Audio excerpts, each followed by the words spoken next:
नमस्कार, मैं शिमला से राजेश मंडोत्रा। आप दिव्य हिमाचल टीवी देख रहे हैं। शाम के 6 बज गए हैं। आज दिन भर की जो घटना राज्य सरकार के स्तर पर या हिमाचल में जो बड़ी खबरें हैं उनकी जानकारी आज आपको देंगे और जो बड़ी घटनाएं हैं उनके बारे में जो भी अपडेट होगी वो आपके साथ साझा करेंगे। देखिए, आज शिमला में जो संजौली मस्जिद का एक विवाद चल रहा है उसकी सुनवाई थी एमसी कोर्ट में। चक्कर में डिस्ट्रिक्ट कोर्ट में ही अब ये कॉम्प्लेक्स सारा शिफ्ट हो गया है। वहां पर 2 चरणों में आज सुनवाई हुई, एक लंच से पहले और एक लंच के बाद। और आज इसमें एक बड़ा फैसला आ गया है संजौली मस्जिद के मामले में। और जो आज फैसला ऐसा आया है जिससे देवभूमि संघर्ष समिति ने भी रादर इसमें सहयोग करने वाले सभी लोगों का धन्यवाद किया है। जो फैसला है उसके 3 तरह के एस्पेक्ट हैं, तीनों आपके साथ बारी बारी से एक बार बात करेंगे। और ये जो निर्णय है ये आगे अब किस तरह से आगे बढ़ेगा वो भी बात करेंगे।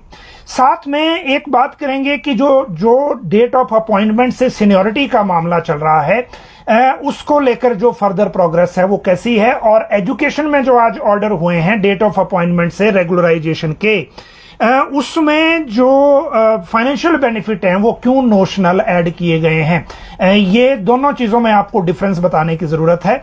और ये इसलिए भी बताने की जरूरत है क्योंकि हाल ही में एक जो डिसीजन मिसकोट हो गया था अलग अलग प्लेटफॉर्म पर कि जो एक फैसला है जो लेखराज और ताज मोहम्मद वाली जजमेंट में आया है उसके फाइनेंशियल बेनिफिट फिलहाल रोकने के निर्देश सरकार ने दिए हैं, जबकि ऐसी स्थिति नहीं है।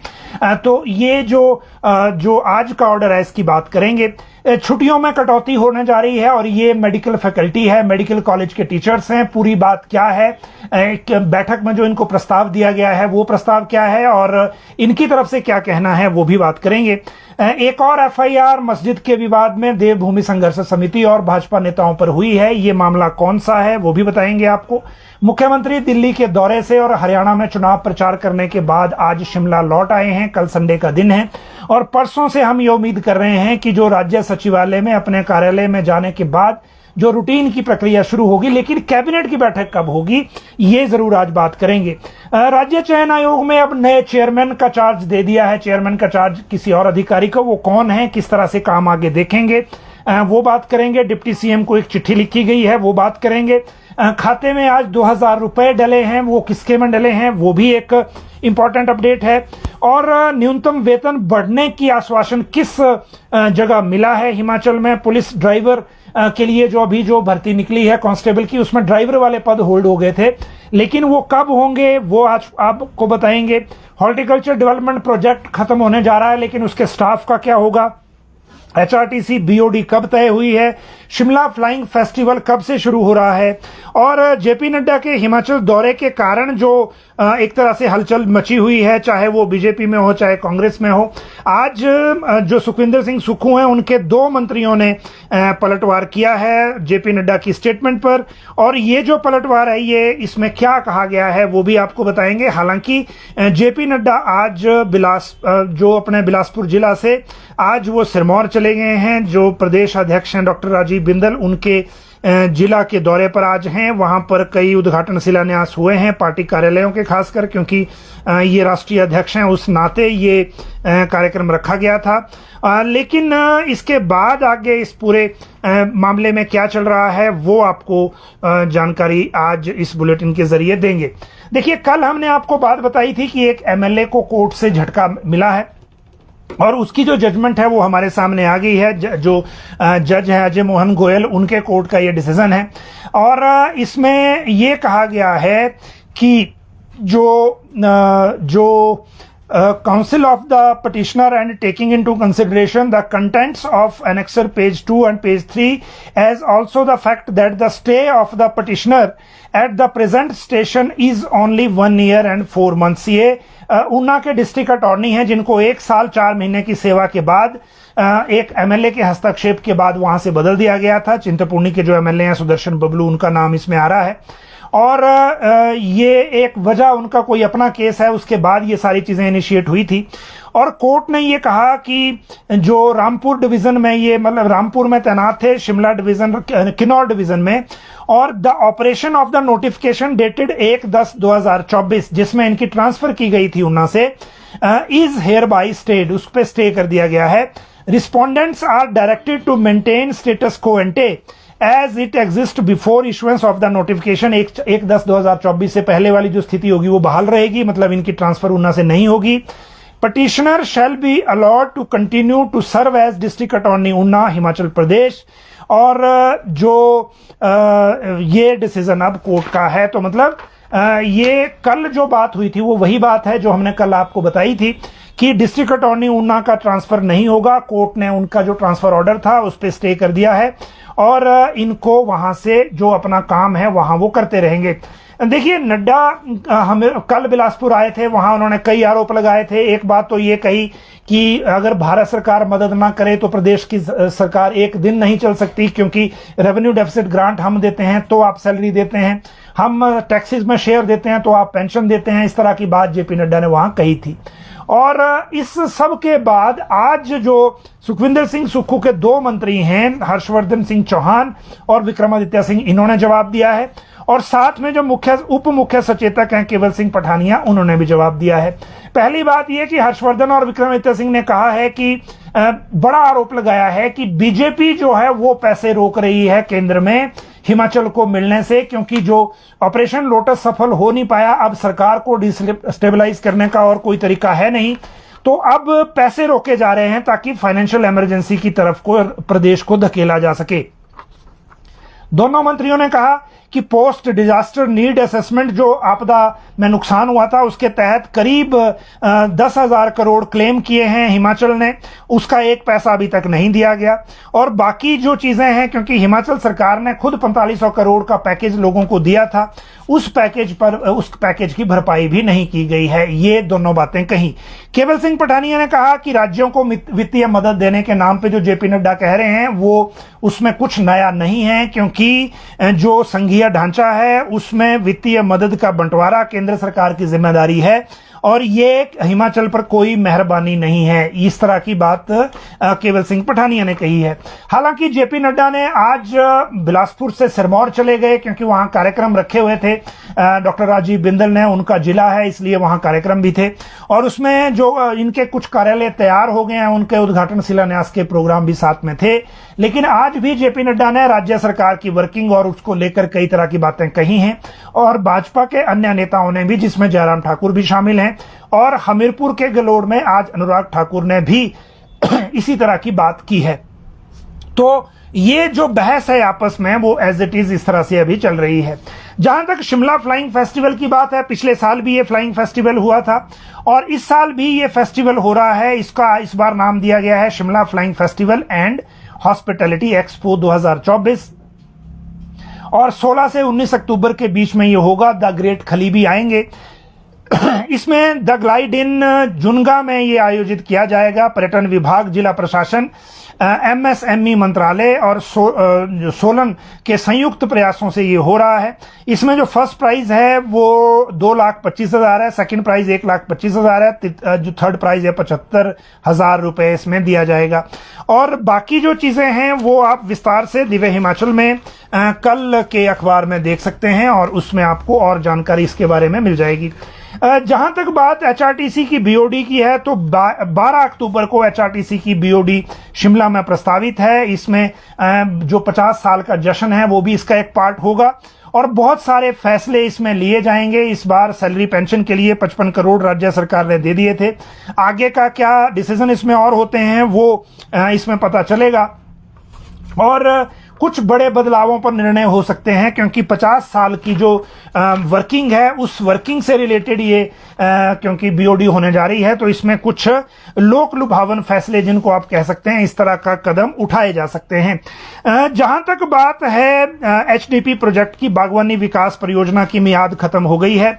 इस महीने प्रोजेक्ट बंद हो जाएगा, अक्टूबर इसका लास्ट है, लेकिन कर्मचारियों के समायोजन पर अब भी फैसला नहीं हुआ है और इसको लेकर राज्य सरकार को जल्दी निर्णय लेना होगा। वैसे एचडीपी के जो अधिकारी कहते हैं कि 4 महीने पहले इसे एक्सटेंशन मिली थी, लक्ष्य के मुताबिक काम पूरा कर दिया गया है और अब समीक्षा रिपोर्ट सरकार को जाएगी, तभी पता लगेगा कि राज्य सरकार इन कर्मचारियों के समायोजन को लेकर क्या निर्णय लेती है। पुलिस ड्राइवर की भर्ती को लेकर बहुत सारे व्यूअर हमारे बार बार सवाल पूछ रहे थे, क्योंकि कांस्टेबल भर्ती के 1088 पद एडवर्टाइज हो गए। उसके अलावा जो एक्स सर्विसमैन है और स्पोर्ट्स कोटा है वो संबंधित विभागों को स्पॉन्सरशिप के लिए चले गए, लेकिन ड्राइवरों के जो 57 पद हैं वो अभी एडवर्टाइज नहीं हुए हैं।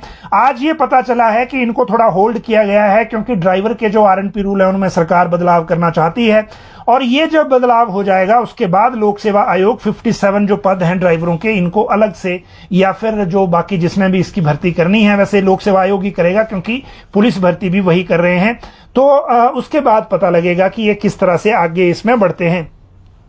एक बात जो महत्वपूर्ण है वो है न्यूनतम दिहाड़ी को लेकर, और ये जो दिहाड़ी है ये हम बात कर रहे हैं बिजली बोर्ड की। बिजली बोर्ड की बात इसलिए क्योंकि प्रबंध निदेशक से आज जो कर्मचारियों का प्रतिनिधिमंडल है, राज्य विद्युत मिनिस्ट्रियल सर्विसेज एसोसिएशन, ये जो राज्य इंटर के उपाध्यक्ष पूर्णचंद, इनकी अध्यक्षता में मिला संदीप कुमार से जो इनके एमडी हैं, और उनको कहा कि राज्य सरकार ने दिहाड़ीदार और जो न्यूनतम वेतन है वो बढ़ा दिया है, स्किल्ड और अनस्किल्ड दोनों में, तो बिजली बोर्ड भी इसको जल्दी लागू करे। एमडी ने कहा कि इस पर जल्दी ही सरकार से बातचीत की जाएगी, और बातचीत करने के बाद इस मामले में जल्दी फैसला लेंगे और इसको लागू करेंगे। जहां तक बात है खाते में 2000 रुपए आने की, तो ये 2000 रुपए आए हैं प्रधानमंत्री का जो एक किसानों के लिए स्कीम है उसके। आज क्योंकि प्रधानमंत्री नरेंद्र मोदी महाराष्ट्र के वाशिम में थे और वहां से उन्होंने 9.4 करोड़ किसानों के खाते में 2000 करोड़ रुपए जारी किए हैं। ये 18वीं किस्त है, टोटल 20,000 करोड़ बांटे गए हैं, और जो टोटल जो इसमें पैसा है वो एक साल में 6,000 रुपए आता है। 1 फरवरी 2019 को इसको लागू किया गया था। हिमाचल के भी जो किसान भाई जिनके खाते में 2000 करोड़ नहीं आए हैं वो अपने बैंक से पता कर सकते हैं। पीएम किसान हेल्पलाइन नंबर 155261 पे कॉल कर सकते हैं। एक जो इनकी हेल्पलाइन नंबर एक टोल फ्री भी है, उस पर भी कर सकते हैं। एटीएम में जाके मिनी स्टेटमेंट चेक कर सकते हैं। कल विस्तार से जानकारी के लिए आप दिव्य हिमाचल अखबार में इसके बारे में खबर भी देख सकते हैं। अगली बात है डिप्टी सीएम को चिट्ठी को लेकर। देखिए, डिप्टी सीएम को मुकेश अग्निहोत्री को जो जिन भर्तियों के मामले में एफआईआर हुई है या जो अंडर इन्वेस्टिगेशन है, अब इसमें अगर मैं एफआईआर की बात करूं तो जेई सिविल 11 पद हैं, इसके 970 पोस्ट कोड है। पोस्ट कोड 980 ड्राइंग मास्टर है, 314 पद भरे जाने हैं, सबसे ज्यादा इसी में है। पोस्ट कोड 962 है, ये सेक्रेटरीट क्लर्क के हैं, 82 पोस्ट हैं, और ये स्पेशल पोस्ट क्रिएट की गई थी क्योंकि क्लर्क डाइंग कैडर होने के बावजूद सचिवालय एसोसिएशन ने डिमांड की थी, लेकिन देखिए अभी तक नियुक्ति नहीं हुई। 971 लाइनमैन है, 186 पद हैं, और 977 मार्केट सुपरवाइजर हैं, 12 पद हैं। इनका रिजल्ट निकल गया है लेकिन अपॉइंटमेंट नहीं हो रही, क्योंकि 5वें नंबर पर नितिन आजाद जो उमा आजाद का बेटा है वो आरोपी इसमें है। लेकिन अब चिट्ठी लिखी है इन्हीं सभी एस्पिरेंट्स ने जिन्होंने ये परीक्षा पास की है और अपॉइंटमेंट का वेट कर रहे हैं, या फिर डॉक्यूमेंट वेरिफिकेशन और बाकी जिनका हो गया है। इनका यह कहना है कि जिस तरह से जेओआईटी 817, 903, 939 के मामले में कैबिनेट सब कमेटी ने फैसला लिया, उसी तरह से डिप्टी सीएम जल्दी ये बैठक बुलाएं और जल्दी निर्णय लें, ताकि जो मेहनतकश विद्यार्थी हैं उनको अपनी मेहनत का लाभ मिले, और जो ये बुरा वक्त झेल रहे हैं इनडिसीजन की स्थिति में वो भी खत्म हो और इनको लेकर आगे निर्णय हो।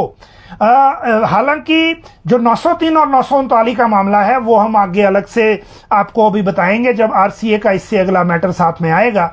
लेकिन ये चिट्ठी इन्होंने जरूर लिखी है। अभी डिप्टी सीएम अभी दिल्ली गए थे, मुख्यमंत्री भी दिल्ली गए थे, और राजीव शुक्ला की माताजी का जो निधन हुआ था उस शोक सभा में भी वो शामिल हुए। लेकिन शिमला आने के बाद, क्योंकि नवरात्र है अब शुरू हो गया है, इसके बाद अच्छा मौका कहां मिलेगा, इसलिए हम उम्मीद कर रहे हैं कि ये जल्दी जल्दी इस कैबिनेट सब कमेटी की बैठक होगी, और इस बैठक में जो भी निर्णय लेने हैं उन निर्णयों को लेने को लेकर जल्दी से कोई ना कोई डिसीजन हो, ताकि इन अभ्यर्थियों को लेकर कोई निर्णय हो सके और रिजल्ट का रास्ता साफ हो। इसके साथ बात है जो आरसीए के नए चेयरमैन की। देखिए, हमने ये मामला उठाया था जब अभ्यर्थियों ने हमारे ध्यान में लाया, क्योंकि ये लोग सचिवालय में मुख्य सचिव कार्यालय, कार्मिक विभाग के दफ्तर, इनके अधिकारियों के साथ मिल रहे थे। प्रेजेंटली जो आरसीए के चेयरमैन का पद है वो डॉक्टर राजकृष्ण पृथ्वी के पास था, जो आईएएस अधिकारी हैं, लेकिन वो छुट्टी चले गए, छुट्टी भी लंबी थी, और उनका चार्ज अभी तक किसी को नहीं दिया गया था। इन द मीन टाइम क्या हुआ कि जो नई नियुक्ति की गई है आरसीए में, राजीव कुमार जो पीसीसीएफ रिटायर हैं, उनकी उन्होंने ओथ नहीं ली, तो उन्होंने अभी ज्वाइन नहीं किया, चार्ज नहीं लिया है। इस कारण जो 903 और 939 जेओआईटी के पोस्ट कोड हैं, उनका रिजल्ट बीच में फंसा हुआ है, और उन्होंने ये मामला ध्यान में लाया। इसके बाद अब कार्मिक विभाग ने आदेश कर दिए हैं, जो ग्रामीण विकास और पंचायती राज विभाग के सचिव हैं, राजेश शर्मा आईएएस अधिकारी हैं, हाल ही में सचिवालय में आए हैं वापस सचिव के पद पर, इनको आरसीए के चेयरमैन का जो कार्यभार है वो दिया गया है, जब तक डॉक्टर पृथ्वी वापस नहीं आते, या फिर जब तक राजीव कुमार शपथ नहीं लेते 2 अन्य मेंबर्स के साथ, ताकि राज्य चयन आयोग का काम जो है वो रूटीन में चल सके। तो ये एक बड़ी अपडेट है। हालांकि जो 903, 939 वाले अभ्यर्थी हैं, उन्होंने हमीरपुर आयोग के बाहर अगले हफ्ते से अनिश्चितकालीन भूख हड़ताल का चेतावनी दे रखी है, जैसे 817 वाले हड़ताल पे बैठे थे। तो उससे पहले अगर ये काम हो जाता है, रिजल्ट हो जाता है, तो फिर ये बात इसमें अलग हो जाएगी। एक बात जो हम स्कूलों की बीच में छूट गई थी, वो थी 75 स्कूलों को 19 लाख रुपए राज्य सरकार ने दिए हैं, और ये हर्बल गार्डन बनाने को लेकर दिए गए हैं। ये उच्च शिक्षा विभाग की तरफ से ये करीब 19 लाख रुपए 75 स्कूलों को एलोकेट किए गए हैं। बिलासपुर में 5, चंबा में 4, हमीरपुर में 4, कांगड़ा में सबसे ज्यादा 21, किन्नौर में 2, कुल्लू में 6, स्पीति में 1, मंडी में 8, शिमला में 8, सिरमौर में 5, सोलन में 6 और ऊना में 5 स्कूलों को ये फंड दिया गया है। इसमें स्कूलों में, जिस तरह से मैंने आपको पहले भी बताया था कि वो हर्बल गार्डन क्रिएट करना होता है, बच्चों में अवेयरनेस लाने के लिए इस तरह की प्रक्रिया को किया जाता है स्कूलों में। अब बात करते हैं मुख्यमंत्री सुखविंदर सिंह सुक्खू आज दिल्ली, पहले हरियाणा 2 दिन इन्होंने चुनाव प्रचार में लगाए, फिर दिल्ली गए। दिल्ली जाने के बाद मल्लिका जो खड़गे हैं राष्ट्रीय अध्यक्ष, उनसे मिले, जो केसी वेणुगोपाल से मिले, फिर राजीव शुक्ला से मुलाकात हुई, और उसके बाद ये वापस आ गए हैं। आज वापस आने से पहले जो युवा कांग्रेस के राष्ट्रीय अध्यक्ष हैं, उनसे मुलाकात हुई, और फिर अब वापस शिमला आ गए हैं। कल संडे है, परसों से वो रूटीन हम उम्मीद कर रहे हैं कि राज्य सचिवालय में अपने दफ्तर में आएंगे, और फिर जो रूटीन का काम है वो शुरू होगा। बीच में तबीयत खराब होने के बाद ये दफ्तर नहीं आए थे, ओकोवर ही फाइलें मंगवाई गई थी, अफसर भी वहीं ऑर्डर लेने जा रहे थे। लेकिन जो इंपॉर्टेंट है वो ये है कि कैबिनेट की बैठक कब होगी। देखिए, जब मुख्यमंत्री की तबीयत ठीक थी, मतलब जब बीमार नहीं हुए थे, उससे पहले 5 अक्टूबर को कैबिनेट करने के निर्देश दिए गए थे, लेकिन फिर आईजीएमसी अचानक जाना पड़ा, बीच में ये ब्रेक आ गई, इसके कारण 5 अक्टूबर वाली आज की कैबिनेट नहीं हो पाई। अब सीएम आ गए हैं, हम उम्मीद कर रहे हैं कि सोमवार या मंगलवार को कैबिनेट को लेकर शेड्यूल तय हो जाएगा, और उसके बाद फिर आगे की प्रक्रिया आगे चलेगी और आगे किस तरह से आगे बढ़ना है। आज जो जीएडी के सेक्रेटरी हैं, उन्होंने भी अपने जो डिपार्टमेंट है सामान्य प्रशासन विभाग का और सचिवालय प्रशासन का, उसका भी रिव्यू किया है, और उसके बाद जो चीजें आगे कैबिनेट की बैठक को लेकर आएंगी, उनको लेकर आपको अपडेट उसी वक्त देंगे, क्योंकि कैबिनेट की बैठक के साथ बड़ी सारी चीजें कनेक्टेड हिमाचल में होती हैं। अब बात करते हैं एक और एफआईआर की। वैसे तो सबसे बड़ा फैसला आज संजौली मस्जिद को लेकर है, लेकिन उससे पहले 28 सितंबर को देवभूमि संघर्ष समिति ने एक डीसी ऑफिस के पास प्रदर्शन किया था, और उस प्रदर्शन में एफआईआर एक और हो गई है, और ये एफआईआर हुई है देवभूमि संघर्ष समिति के कुछ लोगों को पर और भाजपा नेताओं पर। 28 सितंबर को उपायुक्त कार्यालय के बाहर प्रदर्शन करने, धार्मिक भावनाओं को ठेस पहुंचाने के नारे लगाने के आरोप में कुछ एफआईआर, इनके ऊपर 2-3 एफआईआर संजौली के प्रदर्शन को लेकर हुई थी। हालांकि इस एफआईआर का जो ये एफआईआर हुई हैं, इनका एक फायदा ये हो गया कि संजौली मस्जिद को लेकर जो कोर्ट में सुनवाई थी, वो सुनवाई थोड़ा स्पीड से हुई, और उस स्पीड के कारण आज उसमें जजमेंट आ गई। देखिए, ये एमसी कोर्ट जो वहां पर भूपेंद्र अत्री हैं एमसी कमिश्नर, उनके कोर्ट में ये केस लगा हुआ था। आज सुनवाई की तारीख थी, और 3 पक्ष इसमें सुनवाई के दौरान थे। एक पक्ष था एमसी खुद का, क्योंकि वो अवैध निर्माण पर केस सुन रहे थे। एक पक्ष इसमें राज्य सरकार की तरफ से था, एक पक्ष इसमें जो एमसी का है राज्य सरकार का एक ही था, लेकिन वक्फ बोर्ड का अलग था। और जो संजौली की सोसाइटी है, जो कॉमन सिटीजन है, जो आसपास मस्जिद के रहते हैं, उनकी तरफ से एक याचिका पिछली सुनवाई के दौरान डाली गई थी कि उन्हें भी इस केस में पार्टी बनाया जाए। अब जब उनके जो वकील मीडिया के सामने आए, उन्होंने कहा कि ना सिर्फ वक्फ बोर्ड बल्कि जो राज्य सरकार के एडवोकेट हैं उन्होंने भी अंदर कोर्ट में ये ऑब्जेक्शन किया कि जो लोकल लोगों की तरफ से पिटीशन डाली गई है उनका कोई लोकस स्टैंडर्ड नहीं है, उनकी मेंटेनेबिलिटी पिटीशन की नहीं है, इसलिए उनको पार्टी ना बनाया जाए। इसीलिए संजौली के लोगों की तरफ से जो वकील पेश हुए उन्होंने कहा कि हम हैरान हैं कि सरकार क्यों विरोध कर रही है, हमारी पार्टी होने से उससे किसको नुकसान होगा। खैर वो पहले जो दोपहर से पहले सुनवाई हुई वो बात अलग थी, लेकिन 4 बजे फिर से कोर्ट रिज्यूम हुआ और उसमें फिर डिसीजन आ गया। डिसीजन ये आया कि एमसी कोर्ट ने संजौली की मस्जिद की जो कमेटी है उसको जो बिना परमिशन के निर्माण हुआ है, जो ऊपर की 3 मंजिलें हैं, उनको तोड़ने के आदेश दिए हैं एट देयर ऑन कॉस्ट। अपनी लागत पे उनको ये जो अवैध निर्माण है वो हटाना होगा, गिराना होगा। इसके लिए 2 महीने का वक्त इनको दिया गया है। जो ग्राउंड फ्लोर और फर्स्ट फ्लोर है, यानी कि जो 2 मंजिलें हैं मस्जिद की, उनको लेकर 21 दिसंबर को दोबारा से सुनवाई होगी, क्योंकि उसकी लैंड को लेकर कंटेंशन अलग अलग है। एमसी ने जो नोटिस दिया था वो अलग इशू है, जो संजौली के लोग कह रहे हैं वो अलग दावा कर रहे हैं। वो ये कह रहे हैं कि वक्फ बोर्ड ने जो एनओसी दिया था वो वक्फ की लैंड पर मस्जिद बनाने के लिए दिया था, लेकिन जो मस्जिद का निर्माण है वो सरकारी भूमि पर भी हो गया साथ में जब वक्फ पे बनाने लगे। तो ये अभी कोर्ट के जुरिस्डिक्शन में है। कोर्ट जब सुनेगा, जो डिसाइड करेगा, तब पता चलेगा कि आगे इसमें क्या किया जाता है या क्या करेंगे, वो एक अलग मैटर है। लेकिन इस सब के बीच में एक बड़ा महत्वपूर्ण का आज का डिसीजन ये है कि 3 मंजिलों को हटाने को कहा है। 21 दिसंबर को दोबारा से सुनवाई होगी, वो होगी नीचे की 2 मंजिलों को लेकर, और जो मंजिला हटाने का काम है वो मस्जिद कमेटी को अपने खर्चे पर करना होगा, और ये हटाने का काम वक्फ बोर्ड की देखरेख में होगा, जो कोर्ट के अंदर उन्होंने माना भी। दूसरी बात इसमें यह है कि जो इसके बाद की प्रतिक्रियाएं हैं, देखिए देवभूमि संघर्ष समिति ने अभी 6 बजे प्रेस वार्ता बुलाई थी। उसमें वो क्या कहते हैं वो अब अलग से आपको आगे बताएंगे, लेकिन जो उन्होंने एडवांस में बताया है इस समिति के जो मदन ठाकुर हैं, उन्होंने कहा कि इस पूरे अभियान के लिए वो एमसी के जो अधिकारी हैं या कमिश्नर हैं और जो मंत्री हैं अनिरुद्ध सिंह, मंत्री विक्रमादित्य सिंह का धन्यवाद करते हैं जिन्होंने साथ दिया, और ये सराहनीय फैसला है। लड़ाई आगे भी जारी रहेगी क्योंकि कसुम्पटी की मस्जिद को लेकर अभी फैसला आना बाकी है, और इसीलिए अभी तक समिति अपना काम आगे करती रहेगी। तो ये इनकी तरफ से कहा गया है। अब बात करते हैं छुट्टियों में कटौती को लेकर, और ये छुट्टियों में कटौती हो रही है मेडिकल कॉलेजेस की, जो मेडिकल फैकल्टी है, जो मेडिकल टीचर्स हैं, उनको लेकर। हिमाचल में 6 मेडिकल कॉलेज सरकारी क्षेत्र में ऑलरेडी हैं ही, और इनमें आईजीएमसी, टांडा, नाहन, हमीरपुर, नेरचौक, चंबा, ये सभी हैं। सभी के लिए राज्य सरकार की तरफ से मेडिकल जो एजुकेशन डायरेक्टर हैं, DME, director of medical education, doctor Rakesh Sharma, उन्होंने इनके साथ एक ऑनलाइन बैठक की सभी मेडिकल कॉलेजों के प्रिंसिपल्स के साथ, और इनकी जो एसोसिएशन है, जैसे शिमला में SMDCOT है, और उसमें यह प्रस्ताव दिया कि राज्य सरकार ये चाहती है कि मरीजों को कम असर पड़े, क्योंकि लॉन्ग जो ब्रेक होती है छुट्टियों की वो मरीजों के लिए ठीक नहीं होती, उन पे असर पड़ता है। इसीलिए जो रैशनलाइजेशन इन छुट्टियों की जाए।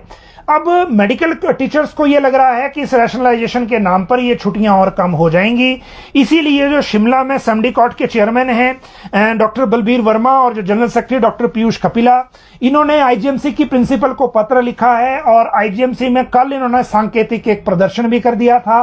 बाकी मेडिकल कॉलेजों में भी इस तरह की जो रणनीति अभी बन रही है कि प्रदर्शन करना है, कैसे करना है, बात रखनी है। हालांकि शिमला में SMDCOT ने प्रिंसिपल को चिट्ठी लिखने के बाद ये कहा है कि वो अब मुख्यमंत्री जब आ जाएंगे तो उनसे मिलेंगे और उनको बताएंगे कि इसकी वजह क्या है। SMDCOT का ये कहना है कि जो मेडिकल टीचर्स को जो छुट्टियां मिलती हैं वो छुट्टियां मिलती हैं CCS रूल्स 1972 के तहत, और इसमें जो personal department of personal and training का जो गैजेट नोटिफिकेशन है भारत सरकार की, उसमें इसका प्रावधान हायर एजुकेशन इंस्टीट्यूशंस को किया गया है। जैसे जो बड़े कॉलेज हैं, हायर जुडिशरी है, faculty members of medical colleges हैं, मेडिकल एजुकेशंस के हैं, और उसकी वजह ये है समर और विंटर में इनको ब्रेक देने की, क्योंकि ये जो एक तो मेडिकल कॉलेज सुबह 8:30 बजे शुरू होता है और शाम को 5 बजे के बाद तक भी चलता है। मेडिकल टीचर्स मेडिकल की क्लासेस भी लेते हैं, पैरामेडिकल मिला के, और मरीजों को भी देखते हैं। दूसरा, इनका जो काम है, जो वर्किंग आवर्स हैं वो स्ट्रेसफुल हैं और लंबे हैं, तो इसीलिए इन छुट्टियों की व्यवस्था की गई है। अगर सरकार ने, क्योंकि 2018 में ऑलरेडी इसमें कटौती कर दी थी और अब और कटौती इसमें हमें मंजूर नहीं है, यह एसएमडी कोर्ट की तरफ से कहा गया है। हालांकि इसमें आगे अब सरकार क्या करती है, दोबारा से बैठक करेगी, ये जब मुख्यमंत्री से मिलेंगे तो उनको क्या आश्वासन मिलता है, वो सारी चीजें हम आपको तभी अपडेट कर पाएंगे जब इसमें कोई नई बात पता चलेगी। तो ये छुट्टियों का मामला हो गया। अब जो सबसे इंपॉर्टेंट है वो है नियुक्ति की तिथि से जो रेगुलराइजेशन के ऑर्डर हुए हैं। देखिए, ये ऑर्डर पहले भी हुए थे। दरअसल एजुकेशन डिपार्टमेंट में 2008 में 4568 टीजीटी नियुक्त किए गए थे कॉन्ट्रैक्ट पर, जबकि इनकी जो नोटिफिकेशन हुई थी, जो नोटिफिकेशन हुई थी डिपार्टमेंट से कॉन्ट्रैक्ट बेसिस पर नियुक्ति की, वो हुई थी 16/6/2008 को, जबकि जो रूल्स थे कॉन्ट्रैक्ट के वो इंसर्ट किए गए थे 22/10/2009 को। तो इन्होंने कोर्ट में यही तर्क दिया कि जब इनको अपॉइंट किया गया तब तो रूल्स भी नहीं बने थे, तो इनको कॉन्ट्रैक्ट पे क्यों नियुक्त किया गया है। इसीलिए इस पे इन्होंने केस जीता। केस जीतने के बाद टोटल संख्या इनकी 4568 थी। अब इनको लेकर एक तरह से बैचेस में, क्योंकि ऑर्डर हो रहे हैं, बड़ी सारी पिटीशन इसमें ऑलरेडी दर्ज थी। अब देखिए, आज जो ऑर्डर हुआ है, in the view of above facts and circumstances in the compliance of the order of passed by the honourable High Court in various CWPs and further approval conveyed by government of Himachal Pradesh, the following petitioner 186 TGT के लिए आज order हुए हैं, are hereby considered as deemed regular employees of the state from the date when they were initially appointed, joined on contract basis with all consequential benefits. However, monetary benefits are extended notionally. 186 का ये order है, 186 TGT के लिए। मतलब order ये हुआ कि इनको सभी तरह के कॉन्सिक्वेंशियल बेनिफिट मिलेंगे, इंक्रीमेंट का भी, 4/9/14 का भी, इस तरह के सभी का। लेकिन पिछले जो बेनिफिट है वो नोशनली मिलेगा और वर्तमान का जो बेनिफिट है वो सिर्फ प्रेजेंट सैलरी में उसका इंपैक्ट आएगा, या रिटायर हो गए होंगे तो पेंशन में इंपैक्ट आएगा। लेकिन जो पिछला एरियर है वो फिर उस तरह से नहीं मिल पाएगा, क्योंकि वो नोशनली ही ट्रीट किया जाएगा। तो ये ऑर्डर है। हालांकि जो डेट ऑफ अपॉइंटमेंट वाला एक दूसरा ऑर्डर चल रहा है सिविल सप्लाई का, लेखराज वर्सेस ताज मोहम्मद वाले मामले में, उसमें अभी फाइल गई है सेक्रेटरी लॉ को और वो एडवाइस करेंगे, फिर बाकी डिपार्टमेंट्स को लेकर राज्य सरकार निर्णय लेगी कि इसमें, क्योंकि हिमाचल हाई कोर्ट ने उसको डिले के आधार पे कैंसिल कर दिया था पिटीशन याचिका को, तो इसमें क्या होगा ये पता तभी लगेगा जब या तो पिटीशन दायर हो जाए, उसके बाद कोई डिसीजन हो जाए, या फिर राज्य सरकार ये डिसीजन कर ले कि डेट ऑफ अपॉइंटमेंट से जो सीनियरिटी है या डेट ऑफ अपॉइंटमेंट से जो कॉन्सिक्वेंशियल बेनिफिट हैं वो देने हैं, और उन बेनिफिट्स पे आगे जो भी डिसीजन होगा उसको लेकर जो भी चीजें आगे चलेंगी वो हम आपको तभी अपडेट कर पाएंगे। तो ये आज की कुछ प्रमुख बातें थी जो हमने आपके साथ साझा की। इनमें अगर आपको कुछ विस्तार से जानना हो तो कल आप अखबार भी देख सकते हैं, उसमें खबर के रूप में थोड़ा विस्तार से भी होगा। और अगर कोई क्वेरी हो तो इसी कमेंट बॉक्स में करें ताकि हम आपको उसकी जानकारी लेके फिर रिप्लाई कर सकें। आप सब लोग लाइव जुड़े, बहुत बहुत शुक्रिया।